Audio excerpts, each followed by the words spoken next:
이제 마지막 세션으로 동남아시아 사회문화 분야의 문제를 얘기를 하도록 하겠습니다. 사회문화 분야에서 우리 동남아, 아세안의 통합을 저해하는 가장 중요한 요인으로 아세안 정체성 문제가 많이 얘기됩니다. 다시 말해서 인도네시아 사람들은 나는 인도네시아 사람, 베트남 사람들은 나는 베트남 사람 이렇게 생각을 하지 그들이 우리는 아세안 사람이다 라고 잘 생각하지 않는다는 거죠. 그래서 그 문제에 대해서 가장 이 문제를 오랫동안 진지하게 연구해 오신 박장식 교수님을 모시겠습니다. 박장식 교수님은 현재 동아대학교 글로벌 비즈니스학과 교수로 재직 중이시고요. 그 다음에 토론자로 또 저명한 이 분야 전문가분을 모셨습니다. 싱가포르 국립대 역사과 교수이신 마이트리 아웅 스윈 박사님이 되겠습니다. 그리고 마이트리 교수님은 역시 또 세계에서 가장 어쩌면 저명한 동남아시아에 관한 학술 저널 오브 사우스이스트 에시안 스터디스 편집장도 맡고 계십니다. 이 두 분에 대한 간략한 소개 영상 보시고 시작을 하겠습니다.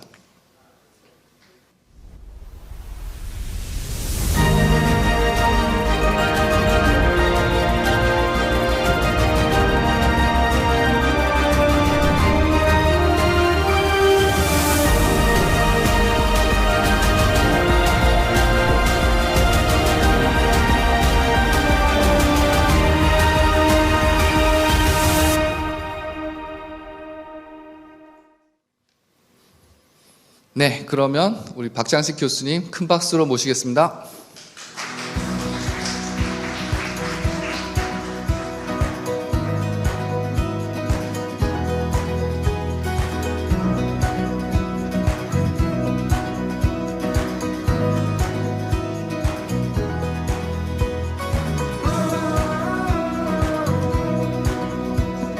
네, 여러분 안녕하세요. 방금 소개받았던 박장식 교수입니다. 자, 제 아규멘트는 되게 간단합니다. 이제 여러분들 별로 생각을 안 해보셨을 거고, 아세안에서도 굉장히 많이 해야 될 것 같은데, 실제로 굉장히 형식적으로 한 측면도 좀 많고요. 그래서 제가 아세안 공동체가, 아세안이 1967년도 결성이 됐고, 제 기억으로 2015년도에 아세안 커뮤니티가 세계 축으로 시작이 됐죠. 아세안에서도 이걸 조금 더 밀도 높은 조직기구로 만들어야 된다 하는 것은 다 생각하고 있는 것 같은데 사실 쉽지가 않죠. 정치 구조나 경제 체제가 아까 우리 두 분 선생님께서 말씀하셨지만 굉장히 다르고 또 격차도 심하고 또 전 세계 모든 정치 체계를 아세안의 국가들이 다 가지고 있습니다. 입헌 군주국도 있고 실제 절대 군주제도 하고 있고요. 그러면 공화국도 있고 의회 민주주의도 있고 또 의회 민주주의를 빙자한 독재 정권도 있고요. 그다음에 미얀마, 제가 사랑하는 미얀마가 또 군부가 장악을 해서 판을 벌리고 있고요. 근데 이런 굉장히 다른 시스템이기 때문에 과연 이 아세안이 아직도 안 깨지고 지금 잘 버티고 있는 것도 굉장히 신비한 것 같습니다. 그래서 저는 이걸 좀 사회문화적으로 한번 해결해 보면 어떨까 이제 이런 생각을 오랫동안 했었고요. 글도 많이 썼고 오늘 우리 김영선 대사님도 와 계시지만 우리가 한아세안 센터에서 책도 그런 주제를 가지고 많이 하게 됐는데 후속적으로 계속 연구가 되지 않아서 조금 아쉽긴 합니다만 오늘 제가 공동체 연대를 위해서 어떻게 하면 이 정체성을 좀 강화시키는 아이덴티티를 강화해야 된다는 말은 많이 하지만 실질적으로 어떻게 해야 될지 여기에 대한 답이 시원찮은 것 같습니다. 제가 아세안에서 했던 여러 가지 심포지움이나 이런 자료를 다 봐도 막 강화를 해야 된다. strengthen identity 이런 거 많이 봤는데 그러면 then What is identity? 이제 여기에는 별로 얘기가 없는 것 같아서 오늘 그걸 조금 이야기해 볼까 합니다. 제가 이제 요거는 제가 디자인을 한 건데요. 아세안 전체를 보는 아세안 기에 나와 있는 저기 노란색 10개가 보니까 볕 집단이더라고요. 그죠? 의외로, 그죠? 볕 집단 10개를 묶어서 아세안을 나타내는 상징으로 쓰죠. 지금요. 그 위에 이제 제가 연꽃을 달아서 11개국, 그죠? 동남아시아 전체. 뭐 동띵으로는 아직 아세안에 가입은 안 했지만 11개 국가 이렇게 해서 특수성과 우리가 주로 동남아를 보는 관점은 국가별로 주로 하는 거지 않을까. 그죠? 역시 우리가 경제, 정치 이렇게 얘기를 해도 결국은 뭐 싱가포르였더니 브루나이가 어떠니 이제 이렇게 개별 국가적으로 이제 각계 전투로 결국 가게 되고 경제는 약간 그죠? 전체적으로 표는 만들지만 아세안 관점에서라기보다는 개별 국가의 합산, 그죠? 몇 개 국가들의 비교를 하는 방식이어서 좀 우리가 아세안 전체적으로 좀 볼 수 있는 건 없을까? 이런 생각을 좀 해봤고요. 지금 글로벌 중심성, 연계성 이렇게 다 얘기는 하지만 결국 국가에 따라서 그 차이도도 다르다는 거죠. 미얀마 같은 데는 아셈 이런 데는 또 끼지도 못하잖아요. 그죠?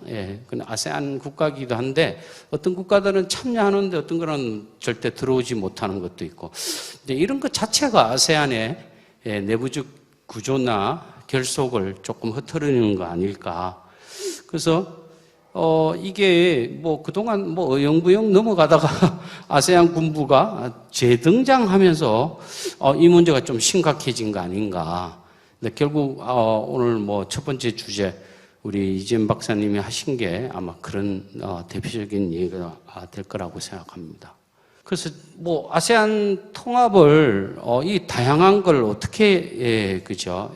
묶을까? 근데 이걸 이제 아세안이 지금까지 한 걸 보니까 자기들은 constructed values라고 해서 그죠? 인위적, 상황적 결속, 가치 이제 이런 데다 많이 들어온 것 같아요. 요즘 아세안 깃발을 만든다든지 아세안 상징물을 만든다. 아세안 여러분 앤썸도 있습니다. 제가 들어봤는데 전혀 아세안적이지 않아요. 무슨 그죠? 서양에서 나오는 군과 비슷한 그런 거예요. 저 깜짝 놀랐습니다. 왜 이렇게 만들었지? 하는 생각을 많이 들었는데 이래가지고서는 무슨 아세안이야. 막 전통 가물란이나 이런 소리가 나올 줄 알았는데 아주 씩씩한 소리가 나와서 이건 좀 아닌 것 같고. 그래서 뭔가 집단 정체성이 좀 필요하다. 근데 그걸 제가 이제 문화예술 쪽으로 오랫동안 공부한 사람으로서 한번 살펴보려고 합니다. 지금까지 아세안을, 그죠, 동남아를 분석하기 위해 지금 뭐 동남아니 아세안이라는 용어가 막 섞여서 쓰긴 하지만 일반 대중들이나 언론의 어법은 아세안이 더 가까운 것 같고요. 그죠? 그리고 우리가 이제 학자들이 쓰는 대륙부 동남아, 도수부 동남아 이런 용어도 대륙부 대신에 우리 한국에서는 뭐 절대적으로 메콩, 그죠? 메콩 지역이라는 메콩강이 다행히 모든 5개 국가를 통과하기 때문에 아마 그렇게 쓰는 것 같은데요. 그죠? 좀 대륙부 동남아는 좀 학술적으로 느끼는 것 같아요. 그죠? 근데 뭐 메콩강이라는 게 저는 뭐 중국에서부터 쭉 강 따라 한번 쭉 와보긴 했는데 쓸데없이요. 왜 그랬는지 잘 모르겠지만 이게 진짜 이 메콩강이 정말 쓸모가 있는지 없는지를 한 10몇 년 전에 제가 프로젝트를 2년짜리를 했습니다. 그 당시에 2억짜리를 받았으니까 요즘 치면 진짜 한 20억짜리를 받은 거예요. 근데 결국 이제 사기를 친 거나 다름이 없죠. 없어요. 메콩강과 가지고 뭐 개발할 게 뭐 아무것도 없는 것 같아요. 그냥 강 이름만 그렇고 이게 또 운행도 안 됩니다. 라오스나 이런 데 오면요. 폭포가 돼서, 그죠? 바위뿐이라 가지고 배를 타고 갈 수도 없고요. 이제 서서히 캄보디아 쪽 내려오면 모래가 좀 도움이 되는 것 같아요. 모래폭. 우리 해운대 백사장의 모래가 일부가 메콩강에서 온 모래이기도 합니다만. 어쨌든 그래서 델타 지역 이렇게 흘러가는데 사실 강으로서는 크게 별 볼일 없는데요. 그래서 근데 메콩은 또 대륙부에만 중심이 되고, 그럼 해양부는 어떻겠냐?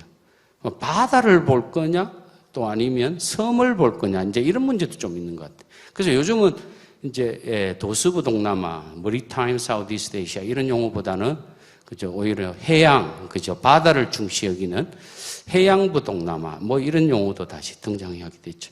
이거는 뭐 어째도 동남아를 다 한꺼번에 이룰 수 있는 게 없는 것 같은데, 뭐 이전에 여러분들 잘 아시지만 우리 선진 학자들의 용어를 보면 Plural Society, 뭐 Dual Economy, Indianization, 그죠, 인도화, 그 다음에 뭐 은하계 정체, 그죠, 담비아가 싱가포르 사람입니다. 만달라 구조, 뭐 극장 국가, 뭐 이런 거요. 그 다음에 뭐 여러분 잘 아시는 벤 앤더슨의 Imagine the Community, 이제 이런 이제 용어들이 기가 막히게 동남아를 아우르는 그죠, 정체성을 좀 부여할 수 있는 그런 통합적 용어가 됐는데, 제가 감히 오늘 이제 제가 말씀드린 거는 약간 이론적 배경으로서 아세안의 정체성을 얘기할 때 parallel pattern, 그죠, 유사 패턴. 결국 이게 이제 컴퓨터에서 데이터베이스를 만들 때 결국 컴퓨터가 데이터베이스를 우리가 무슨 검색을 할 때 찾아낼 때 코딩으로 쓰는 게 유사 패턴입니다. parallel pattern이라는 걸 찾아내는 건데, 그걸 한번 동남아에 적용해 보면 어떨까. 그래서 동남아 전역에 걸친 정체성 발굴을 위한 기본 개념으로 제가 오늘 얘기하려고 하는 거고요. 이건 이제 앞으로 좀 디벨롭 시켜서 아세안 정체성으로 좀 만들어 보면 어떨까. 이제 이런 얘기고요. 여러분들 보시다시피 뭐 만달라라고 얘기했던 갤럭틱 폴리티, 그죠, 은하계 정체나 만달라 구조를 가지고 있다. 이제 이런 것들은 전통 시대의 왕도의 구조나 국토의 구조를 봤을 때 거의 힌두 불교적인 개념을 그대로 갖고 있거든요. 인도네시아가 지금 현상적으로는 이슬람 국가지만 기본적인 전통 문화 배경에는 사실 이슬람보다는 힌두 불교적 개념이 훨씬 강하죠. 그래서 인도네시아 국영 항공사 이름이 가루다 항공 아닙니까? 그죠? 비시누 신의 승용동물 가루다를 항공사 이름으로 붙였는 거 아닙니까? 그죠? 기존의 시각은 다양성은 특수성이라고 볼 수 있는데, 그래서 주로 동남아를 접근하는 방법이 국민국가인 것 같고요. 그 다음에 뭐 지금 왼쪽 지도처럼 다 이렇게 쳐다보고 있죠. 동남아시아 이러면 국경선이 있고 바운더리를 끊고, 바운더리도 동남아인들이 스스로 했다면 의미가 있겠지만 이게 사실 유럽의 식민 지배 결과로, 그죠, 유럽인들이 와서 제일 먼저 한 게 선부터 껐단 말이죠. 사실 우리 경계 개념은 우리 아시아적 개념은 아니거든요. 그래서 주로 이제 저렇게 보는 거죠. 필리핀이 어떻다, 인도네시아가 어떻다. 뭐 인도네시아 땅에 왜 파푸아까지 가 있냐? 그건 네덜란드인들이 거기에 상관을 설치했기 때문에 그런 거고. 말레이시아가 보르네오 섬에 어떻게 땅을 가지고 있지? 이제 이랬는데, 그거는 영국 기업가가 거기서 뭐 땅을 좀 빌려가지고 하다 보니, 그죠? 영국의 식민지 지배가 시작되면서 말레이시아 땅이 된 거예요. 소위 말하면 좀 시쳇말로 하면, 땡 잡은 거죠. 그죠? 가만히, 그죠? 손대고, 그죠? 코 풀었다. 이제 이렇게 얘기할 수 있나요? 근데 이렇기 때문에 식민지 지배가 오히려 도움이 됐다. 이제 이렇게 할 수도 있겠습니다. 그러나, 이제 경계선 다 빼고 제가 나사에서 다운로드 받은 지형도 그대로 위성에서 찍은 그죠? 그림 그대로 살펴볼 것 같으면 완전히 다른 모습이 나옵니다. 그래서 아마 동남아 전체에 굉장히 공통적인 모습들이 많이 나옵니다. 그래서 이제 지형도를 해보면 역사적 형성에 있어서 유사성이 굉장히 많이 발견이 됩니다. 사실은요. 조금 대륙부와 도수부가 차이가 있긴 하지만 조금 이따 제가 이제 한번 보여드리는데, 보편성 시각에서 전체를 한번 보자. 그냥 동남아 국경 없애고 전체를 한번 보면 어떤 게 있을까. 그래서 이제 정체성을 한번 찾아보자는 거죠. 그래서 일단 집단 정체성의 의미가 뭘까? 정체성의 토대는 뭘까? 이제 보통 우리가 이 결속을 다지는 집단의 정체성은 인류학에서 얘기하는 종족적 이론에서 많이 나오는 그런 이야기들이 이제 주로 많이 사용되고 있게 합니다. 그래서 보통 우리가 민족, 국민을 결성하는 거는 뭐 근원적 유대, 원초적 유대. 우리가 인간이 태어나면서부터 부여받는, 자동으로 부여받는 뭐 혈족 같은 거, 그죠? 혈통, 언어. 그 다음에 우리 뭐 종교도 거의 부모에게 물려받죠. 우리나라는 종교가 집단을 형성하는데 큰 문제는 아니지만 우리 주변을 보면 굉장히 중요하죠. 그렇죠? 인도 같은 데는 종교 때문에, 같은 민족인데 종교 때문에 파키스탄이나 방글라데시가 만들어지고 또 스리랑카에 불교도가 모여서 산다든지 아주 심각하죠. 거기는 종교가. 그죠? 뭐 동남아는 종교가 그래 심각한 건 아니지만 일단 이게 그렇게 태어나면서부터 부여받는 이걸 이제 primordial attachment라 해서 근원적 유대. 이제 이걸 주장하는 사람. 태어나면서 부여받는 그런 속성을 가지고 집단이 형성된다. 이런 생각을 갖고 있는 사람들이 이제 primordialist라고 얘기하죠. 그 다음에 이제 아니야. 근데 그렇게 형성되지만 나중에 변하더라. 절대 안 변한다고 생각했는데, 실제 변하는 거예요. 외국에 가서 살다 보면 자기 환경이나 주변 뭐 상황이 바뀌니까, 갑자기 옛날 중국인이었는데, 이제 지금은 싱가포르 사람. 문화적 유대는 갖고 있는데도 불구하고 의식은 달라진다는 거죠. 그런 걸 이제 컨스트럭티비즘, 그죠? 상황주의. 이걸 적당히 해석할 말이 좀 없는 것 같은데. 하여튼 지금은, 어쨌든 이 정체성에 관한 이야기가 두 가지로 크게 연결될 수 있습니다. 그래서 뭐 정체성의 토대가 뭐 그게 혈연일 수도 있고요. 종교일 수도 있고, 연령별로, 성별로, 그죠? 이렇게 이루어질 수 있는데 또 뭐 경제적 목표나, 미얀마에서는 샨족과 까친족이 어쨌든 그렇게 이루어지는데, 하여튼 뭐 유럽의 경우는 제가 스킵을 하겠습니다. 유럽의 정체성을 좀 연구해 보는 게 크게 도움이 될 것 같은데, 아무튼 유럽은 제가 보기에는 요즘 축구라는 것도 큰 정체성 형성에 기여하는 것 같아요. 그래서 제가 챔피언스 리그 딱 해놨는데, 유럽이 완전 축구로 인해서 뭐 유럽의 결석을 다지는데 그거 하지 않습니까? 근데 뚜르키예가 낑기지 못하는 것은 왜 그렇습니까? 이건 이슬람. 워낙 기독교적인 문명이 베이스가 됐기 때문에 뚜르키예는 유럽이라고 부르기가 좀 그렇다. 이제 이런 얘기죠. 뭐 아세안에서 여러 가지 노력은 했지만 결국 정체성이 뭐냐 이야기는 못했더라. 그래서 제가 동남아 특성을 그동안 이제 쭉 연구해서 밝힌 거 보면 동남아는 모자이크 세계다. 그죠? 여러 가지 다양한 실이나 이런 것들을 엮어서 의미 있는 컨텍스트로 만드는 게 동남아지 않을까. 이런 생각을 좀 해보고요. 딱, 몇 가지, 두 가지만 제가 말씀드립니다. 일단, 정근대에 있어서 정치적 중심지가, 그죠? 원래 갖고 있던 정치적 중심지에서 이동을 한 케이스. 이건 동남아밖에 없습니다. 여기 패턴에서 벗어나면 동아시아나 인도나 우리 같은 뭐 서울이 그대로 지금 수도 아닙니까? 그죠? 중국도 베이징이 명나라 때부터 왕도였고 지금 현대도 수도고 일본도 마찬가지인데 동남아는 거의가 내륙 중심에서 해안가로 거의 다 이동을 했습니다. 물론 하노이가 좀 안 그렇다라고 볼 수 있지만 나중에 남베트남이 호지민의 해안가 도시로 옮기지 않습니다. 심지어 인도네시아가 중부자바에서 그죠? 자카르타로 옮긴 것도 유사 패턴이고요. 근데 이런 것도 패턴을 잘 보는 거죠. 결과는 다르지만 이동한 패턴을 잘 연구해 보면 굉장히 동남아적이라는 거죠. 그리고 고동고 구스키 시대에 청동북에 제1타입의 출토 지역을 제가 점을 찍어봤어요. 다다다다다. 그러니까 이게 딱 오늘날 동남아라고 여길 수 있는 지역이 한정돼 있습니다. 이건 이제 지금 중국인들이 우리 중국에도 있다 해서 중국 거라고 주장하지만 아닙니다. 여기는 이미 옛날에 구석기 시대 때는 다 동남아의 땅이었죠. 동남아인들이 형성된 거. 이런 거 구석기 시대도 이런 뭔가 그죠? 동남아적인 패턴이 나타난다. 그런 얘기고요. 여러분 잘 아시는 고상과학도 이런 과학 구조를 갖고 있는 것은 동남아밖에 없습니다. 사실 우리나라도 있긴 하다 이러는데 그건 원두막이죠. 그렇죠. 도형이 조금 다르고. 지금 이제 현대에서 보면 동남아 아시안 게임이 있고요. 또 여러분 잘 아는 스즈키컵 축구대회가 생겼지 않습니까? 동남아시안 게임. 아시안 게임이 따로 있는데 우리는 동아시아 게임이 없지 않습니까? 그러니까 동남아인들의 축제를 하는 이런 거. 이런 것도 약간 뭔가 정체성을 찾기 위한 방법으로 가는 거 아닐까.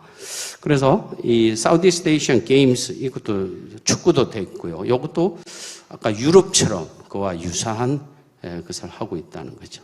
그래서 결론적으로 말하면 유사 패턴이 발견하기가 쉽지는 않은데 이걸 조금 이제 사람으로 힘으로는 좀 안 되니까 기계의 힘을 좀 빌어보자.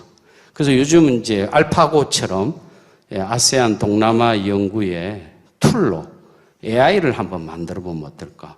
그래서 데이터가 굉장히 중요한 건데 요즘 그냥 묵득대고 빅데이터라고 믿고 분석하는 굉장히 잘못됐다. 이제 이런 책이 Everybody Lies라는 책에서 굉장히 재미있는 책입니다. 이건 여러분들 꼭 한번 읽어보셔야 됩니다. 빅데이터라고 해서 정말 좋은 게 아니다라는 거, 그죠? 정말로 정확하게 예측할 수 있는 데이터가 뭔지. 근데 이런 걸 잘 이용하면 우리가 동남아의 유사 패턴을 굉장히 발견할 수 있는 기회가 많지 않을까 이렇게 생각해 보고 동남아는 의미 없는 그냥 지리적 연합체가 아니라 또 그냥 평범한 국가들의 그냥 연합체가 아니라 제가 보기에는 굉장히 의미 있는 meaningful unit다. 이런 걸 여기 오늘 말씀해 보고 싶었습니다. 다소 시간이 지났네요. 죄송합니다. 예, 여기서 마치겠습니다.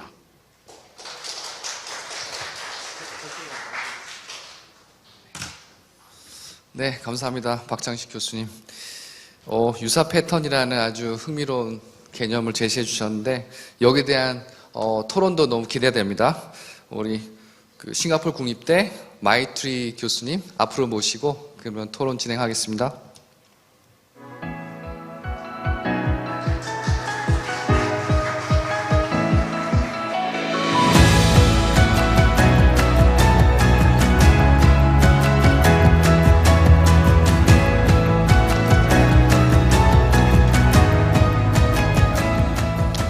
Good afternoon, everybody, and thank you for attending. I'm on a very interesting topic something that I'm very interested in as well. And so I will speak to you a little bit about some of the main themes and ideas that have emerged from Professor Park's paper, and I will elaborate a little bit more about these ideas as a sort of commentary, and I'll end with just a quick question for Prof. Park. So today's paper, I'm looking at the main issues of integration, identity, and the study of community in Southeast Asia. And I hope to speak a bit more also about the exciting vision that Professor Park has about the potential of using AI as a way of collecting data, but also assessing data on the region in a way that perhaps we have never been able to do before until recently. When we think about ASEAN, and we've been thinking about integration, there's quite a bit about integration. And we often talk about it, as we've been speaking today, in terms of economic integration, political integration, and social cultural integration.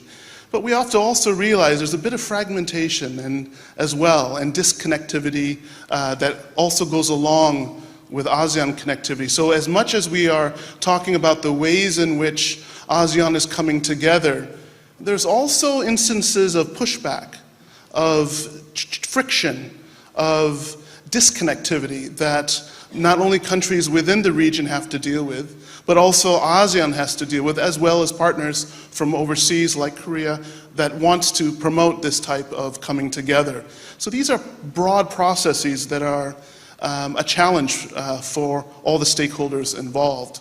Scaling down, or looking a little bit more in detail, we see instances of national coherence, where countries are starting to think together as a nation, as a common community. As you see in the picture on your right, we see a celebration of National Day in Myanmar, a celebration where all the ethnic groups are together and dancing happily. But then you also see instances of national incoherence, of dissension, of resistance also.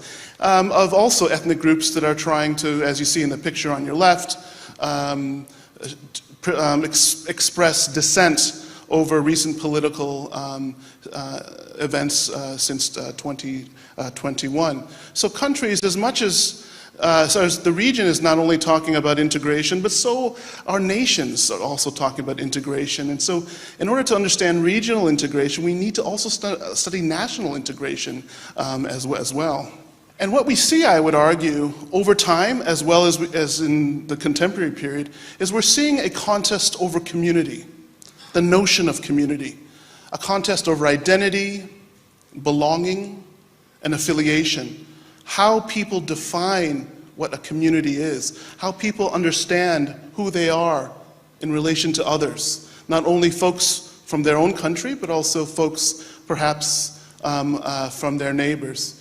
We see contests throughout Southeast Asia's modern history of contests over what sort of governance system should we have in our country, what sort of representation do we have, or what sort of access do we have to power or access to resources? A lot of the contests that we're seeing in the region that create the friction of integration come from these sorts of issues that are related to these contests. And at the very basic level, what you have are contests over ways of life, people's different priorities and worldviews.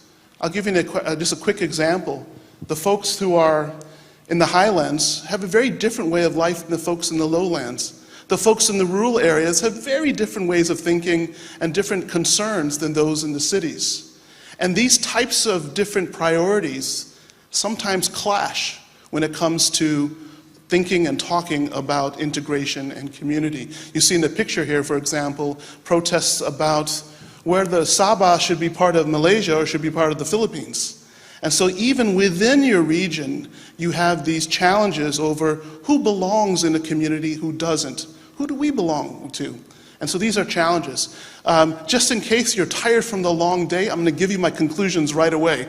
I think what's important is for us to understand that the relationships, that there's a relationship between integration and identity. That notions of that relationship is critical to the future of ASEAN. I would also suggest, following Prof. Park's paper, that tracking and tracing this nature and extent of integration at all social levels, not just at policy, government-to-government levels, but also people-to-people levels, but even at sub-regional, local levels. This is really important if we're really going to be able to understand the aspirational goals of ASEAN Community 2040, which is an ongoing process, as we all know. And I think we need to be able to acquire and interpret the data in a way that allows us to see where outside stakeholders, such as the ROK and other groups around ASEAN, can help with that connectivity, not only within the region, but also within each of these countries. So my overview, very quickly, well, I'll be going over these 5 points, which actually are the points that Professor Park raised in his paper, and I'll just make a brief comments about those main points, and then we will leave it open for question and answer. I mean, Professor Park's paper very nicely raises questions over, do we think about things only in the context of the nation? And clearly his paper shows that we need to be thinking about the regional patterns and the regional similarities that have happened not only historically but also politically. And that there is a great deal of tradition of this intellectual tradition of regionalism that scholars have talked about. And so what we also need to realize is that this is not the only time that a sort of connected notion of the region has been talked about. Scholars have shown that over long centuries, Southeast Asia has actually been linked historically and culturally, and I can talk a little bit more about that in the question and answer if you'd like. But what's important, though, is that we need to start thinking about the way, how do we approach this analysis? How do we identify the shared dynamics that the region has? These are sort of issues that we should be thinking about. The region has also had a very strong sense of coherency. Professor Park noticed that the ways that although there are different sections of the region between, say, the mainland and the island world, what's interesting is that every single one of these areas in the region have highlands and lowlands as well as coastlands. And this is one way of talking about a similar experience, that most countries have highlands, most have river systems, most have coastlands. So there is a way of bridging the differences that often are raised when you think only in terms of national units. These types of shared historical and cultural paths are also ways of creating a language of connectivity that is, I think, very much needed, both at the regional level and at the national level as well. And so that the era of the nation state has a limited regional perspective, and that is something that I think that the sort of data collection that Professor Park's project is suggesting is something that might provide us with the insight that we need to move these ideas forward. When we think about parallel patterns, for instance, of identity, as I mentioned before, how do people see themselves? How do they define themselves? How are these notions shared, across different class, religious, geographical divisions? Belonging is often defined very differently amongst different groups, whether you are a young generation person versus an older group, or whether you are you're based from the city or maybe a farmer. These are very different ways of experiencing life in Southeast Asia. And so we need to find a language that transcends these differences. Professor Park mentioned Myanmar quite a bit. These types of divisions are very pronounced within Myanmar, to the point where not only do I think regional integration is a challenge for stakeholders, but for places like Myanmar, they're not even thinking about regional integration. They're worried about national integration at that time. So there's different sort of perspectives on this big issue. So there's often many of these disconnections that divide local, provincial versus national, and national versus the region. And so we need to find a way of expressing this connectedness in terms, I think, that do not divide. And that is something that I think has been a challenge for social cultural integration, is that the terms that we use to talk about a shared experience are often as divisive as much as they want to be promoting coherence. And so this is where we talk about integration. It often refers both to connectivity and interdependence. How we understand those connections are very important. But as the graph in the paper has showed, that there are a lot of challenges that impede integration. And so for those within these countries and those like partners like the Republic of Korea, finding the ways to bridge those differences are going to be, I think, one of the main issues going forward. So one way Professor Park's paper suggests is tracking it. Tracking integration and identity using artificial intelligence. I think that's a remarkable suggestion. How to collect and interpret identity in various ways, perhaps using texts, and look at the ways people talk about identity unities, belonging to each other. You can quantify this, and you can also provide qualitative analysis of it as well. But I think deploying artificial intelligence to analyze these data sets gives us an opportunity to incorporate data that we've never done before. Now, I'll be honest, I'm a historian, so I don't understand any of it, to be honest. But I'm quite convinced by Professor Park that we have a fantastic opportunity here to use technology and to see if this can contribute to understanding better some of these long-term questions that I raised earlier. I'll leave it there. Thank you very much.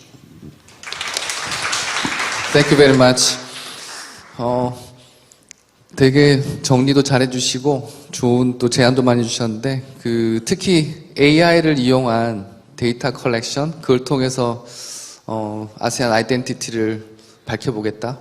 아까 시간이 없으셔가지고 좀 말씀 못하셨으니까 그 부분도 충분히 좀 말씀해 주시죠. 네, 감사합니다. 마이티 감사합니다. 좋은 의견도 주셨고요. 제가 미처 생각하지 못한 것들도 아주 정리를 잘 해주셔가지고 이건 나중에 저 주세요. 읽어볼 수 있게. 감사합니다. 글쎄요, 제가 지금 이 황당한 제안을 했을 수도 있는데 요즘 AI라는 게 제가 생각해보면 그게 꼭 나쁜 게 아니고 이제 사람들이 할 수 있는 좀 한계가 있잖아요, 그죠? 예. 근데 그런 한계를 좀 벗어나서 작업을 할 수 있는 그거 저도 AI 공부를 진짜 많이 했습니다. 그동안 이제 학교 옮겨가지고 내내 3년 동안 그것만 한 것 같은데 지금 뭐 뉴스를 이용한다든가 뭐 이런 것들이 좀 많은데 뉴스는 너무 한쪽으로 치우쳐 있잖아요. 논리도 없이. 뭐 한겨레랑 뭐 조선일보를 가령 예를 들어서 하면 이유도 없이 이건 찬성 반대 이렇게 나오는 데이터는 컴퓨터가 굉장히 헷갈릴 것 같고요. 논리적인 것들 또 주장하는 의견이 상당한 이론적 근거나 그저 토대를 갖고 있는 이런 것들은 굉장히 컴퓨터를 훈련시키 그걸 뭐 딥러닝 뭐 머신러닝이란 이런 표현을 씁니다만 결국 컴퓨터를 훈련시키는 거거든요.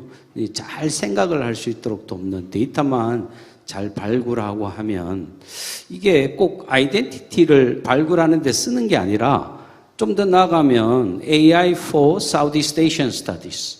그래서 동남아시아 학을 하는 툴이 된단 말이죠. 제가 듣기는 이스라엘이 하마스를 잡기 위해서 정책 AI를 쓴 걸로 알고 있습니다. 그런데 이제 최근에 뻥 뚫린 거는요, 하마스가 온라인으로 움직이다가 그걸 간파하고 오프라인으로 움직이기 때문에 AI가 그냥 아무 일 없다, 조용하다, 이러다가 한 통 맞았다. 근데 이런 얘기도 들었는데, 아무튼, 바둑에서도 알파고라는 게 기보를 가지고 훈련을 시켜서 지금 이제 인간을 능가하는 그런 기술을 하고 이제 AI를 통해서 우리 인간이 바둑 두는 것을 또 공부하지 않습니까? 그래서 이제는 좀 주제별 AI가 나오면 우리 학습하는데 우리 학자들이 새로운 주제를 개발 뭘 해야지? 우리가 아세안 스타디를 하기 위해서 우리가 어떻게 해야지? 또 외교부에서는 앞으로 이런 미얀마 사태가 어떻게 갈까? 어떤 식으로 루틴화되어 갈까? 또 태국은 앞으로 정치적 발전이 어떤 식으로 이루어질까? 이런 것들을 아마 좀 좋은 데이터를 가지고 공부를 시키면 어느 정도 추론을 할 수 있지 않을까. 근데 그걸 바탕으로 해서 우리가 인간이 조금 오류를 수정하고 나머지 방향들을 제시한다면 굉장히 좋지 않을까. 근데 그런 의미에서 패럴 패턴이라는 게 아까 말씀드린 대로 데이터베이스를 추적하는 기본적 원리입니다. 이제 그건 그죠. 서로 결과는 다르지만 형태는 지금 보면 완전히 달라요. 그런데 뭐 고상가옥도 형태가 굉장히 다르지 않습니까? 그러나 고상이라는 말이 우리는 1층에 있는 플로어가 올라가 있는 그죠? 플로어 엘리베이티드 하우스니까 그런 측면에서 보면 정말 딱 여러분들이 한번 보시면 동남아시아에만 국한돼 있단 말이죠. 근데 그게 우연의 일치가 아니라 그런 동남아적인 공통성이 굉장히 내재되어 있다는 겁니다. 인도네시아도 겉보기에는 이슬람교도가 압도적으로 많지만 왜 거기서 왜 힌두 신이 나오고요? 태국의 출국공항 그죠? 출국인 수완나푼 공항의 출구 쪽 보면 왜 비시누의 영생의 묘양 만들기 장면이 왜 있는 거죠? 거기는 불교 국가인데 왜 비시누가 나오고 비시누의 영생의 묘약을 만드는 장면이 나오고 그거는 지금 국왕이 라마기 때문에 그렇습니다. 라마는 비시누의 화신이잖아요. 근데 그런 측면에서 보면, 이걸 어떻게 된 거지? 그죠? 종교적 베이스 자체가 우리가 겉으로 보는 거하고는 완전히 다르다는 거죠. 그 속을 우리가 좀 깨뚫으면, 그리고 뭐, 여러분들 또 우리 여기 인도네시아에서 오신 분 계시지만, 인도네시아 국립박물관 가보세요. 거기는 뭐, 이슬람에 가는 건 하나도 없어요. 전부 다 힌두 불교적인 석상이나 이런 것들이 다 있지 않습니까? 근데 이런 것들이 우리 동남아 사람들의 인도화, 세데스가 말한 인도화라는 게 좀 마음에 안 듭니다만, 인도 문화의 영향이라고 보면, 그런 것들이 거의, 그죠? 베트남 북부만 제외하고, 거기는 중국 지배를 받았으니, 거기 또 패턴이 유교의 영향을 많이 받고, 그건 지배층의 이념적 종교죠. 그러니까 힌두 대승불교가 이념적 종교라면, 거기는 유교였고요. 사실은 그게 유교 국가가 아니죠. 민중적 종교는 거의 불교나 뭐 상자불교나 기독교나 이슬람교가 되는 거죠. 근데 그런 패턴들이 굉장히 유사하다는 겁니다. 그러니까 이슬람교만 불교만 보지 말고 그 안에 내재적인 inherited values, 아세안에서 얘기하는 내재적 가치를 보면 충분히 우리가 지금 동남아의 공통성을 발견할 수 있을 거예요. 그런 것들을 모아서 우리가 계속 전시회도 열고, 뭐 그런 거 한번 찾아봐라 해서 아세안 사람들 대상으로 해서 뭐 사진의 그저 대회도 좀 열고 뭐 이렇게 하면 공통성이 충분히 발견되지 않을까 그렇게 생각합니다. 네, 감사합니다.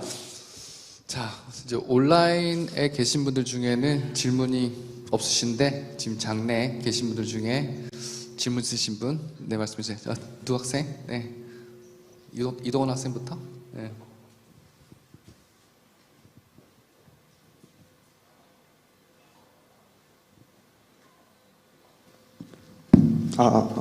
네.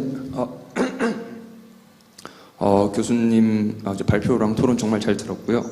이제 역사학자이신 아움두인 교수님한테 좀 질문을 드리고 싶은데, 그러니까 박장식 교수님의 발표가 약간 좀 공시적인, 그러니까 싱크로닉한 공통점을 위주로 설명이 됐다면, 약간 저는 통시적인 다이아크로닉한 거에 대해서도 조금 생각이 들었거든요. 그러니까 정체성이 만들어지는 거라는 거는 뭔가 현재 그 사람들이 공동의 이해관계랑 공통점 같은 걸 갖고 있고, 동시에 그러니까 과거에서 상상된 기억을 만드는 게 되게 중요하다는 생각이 들어요. 그러니까 제가 다른 지역에 대해서 공부한 건 거의 없습니다만은, 예를 들어서 아프리카 같은 데를 보면은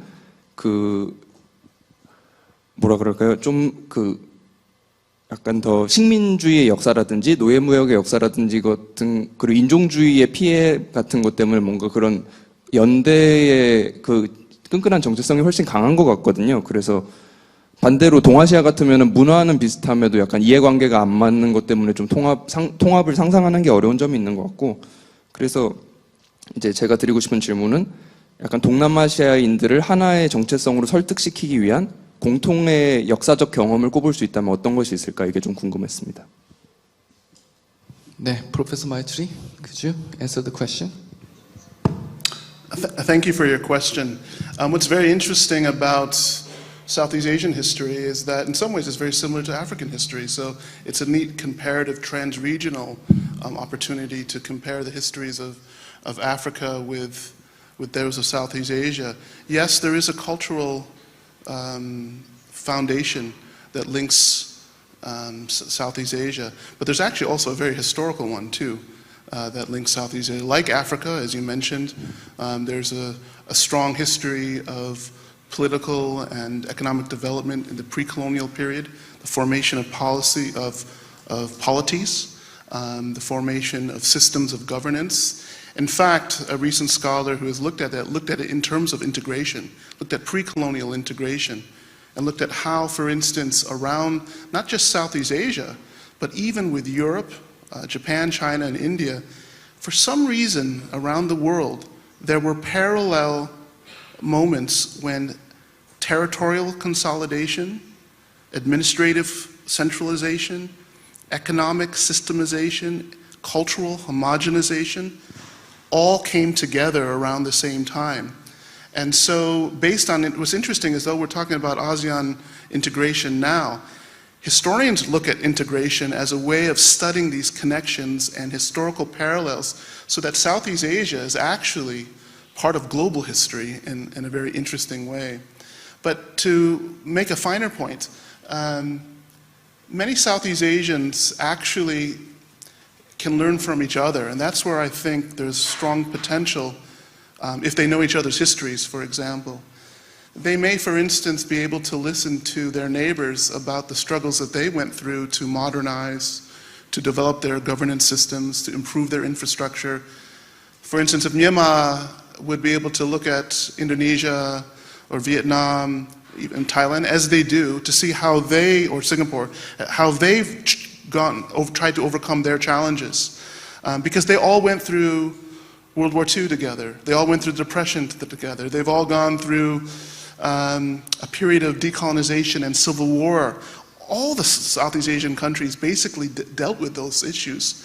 And so in many ways, I think if they look to their neighbors, or even talk to, in the case of Myanmar, even talk to the countries outside of the region, they might find interesting historical similarities that will start the conversation. And I think, but if you want to ask me, well, what language should they use to bridge these differences? Because everyone's divided by language, by religion, often by politics. to me, it's the language of social economics. It's bread and butter issues.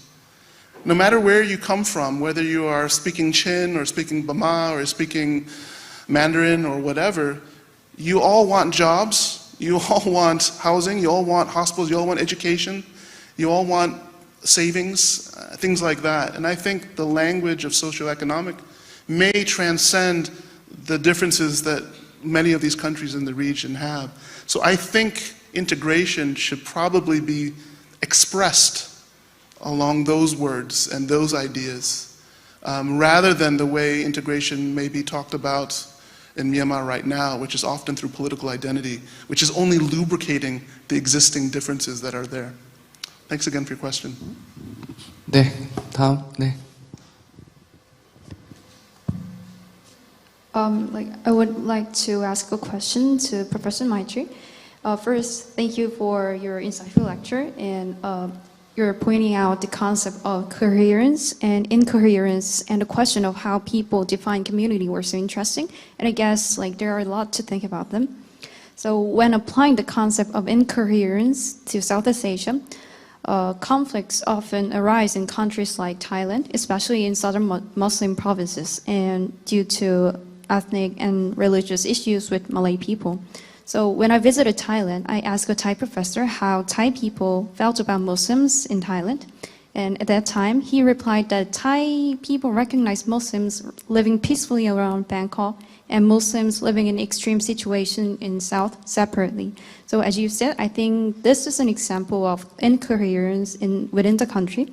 So this situation also happens quite a lot in Southeast Asian regions, especially in Mindanao, Philippines.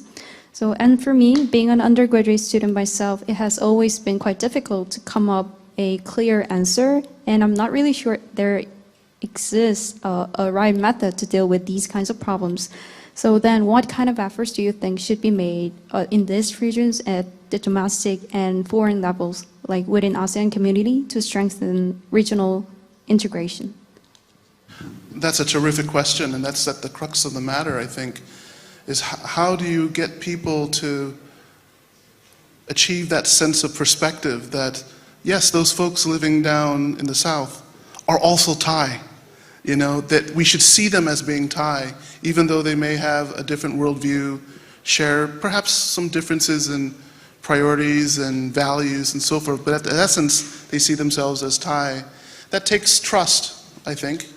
That takes also the luxury of not having to worry about crime, civil war, disease, your safety. So this is why, again, I think, just like you saw with the southern part of the Philippines, or you could say even the mountains, mountain highland areas between mainland Southeast Asia and China, the similarity between all these areas, these are borderland areas where there are multiple identities, right? And I think what's happened is when people start seeing people only in terms of those identities, and differences start to rise. So I think the answer has to be more towards, are there ways to talk to each other and see each other in a common way that doesn't divide? And that requires then not only a mindset change, but the policies have to also focus on this to promote this type of trust. But at the end of the day, it's in places like this. It's in educational settings. You require really important investment into education so that even at the village level, these types of messages are inculcated in groups at young age, so they grow up with this sensitivity, with this sense of trust and this sense, of accommodation. I think when you develop ideas of difference all through your life, it's very hard to change your ideas. So I think education is going to be probably one of the key things for integration to happen. But an education that is really also focused at the lower level as much as it's focused at higher tertiary levels. Great question. Thank you. 네, thank you very much. 약속드린 시간이 다 됐습니다. 그래서 아쉽지만 이것으로 제1회 CMK 아세안 포럼은 모두 마치도록 하겠습니다. 긴 시간 온라인과 현장에서 자리를 지켜주신 모든 분들께 진심으로 감사드리고요. 오늘 멋진 좋은 발표와 토론해 주신 또 모든 연사분들께 깊이 감사드립니다. 그러면은 저희들 오늘 발표와 토론한 내용들을 책으로 출판을 할 계획입니다. 그래서 오늘의 아쉬움을 그 책으로 달래주시길 기대하고요. 내년에 더 좋은 모습으로 다시 만나겠습니다. 정말 감사합니다.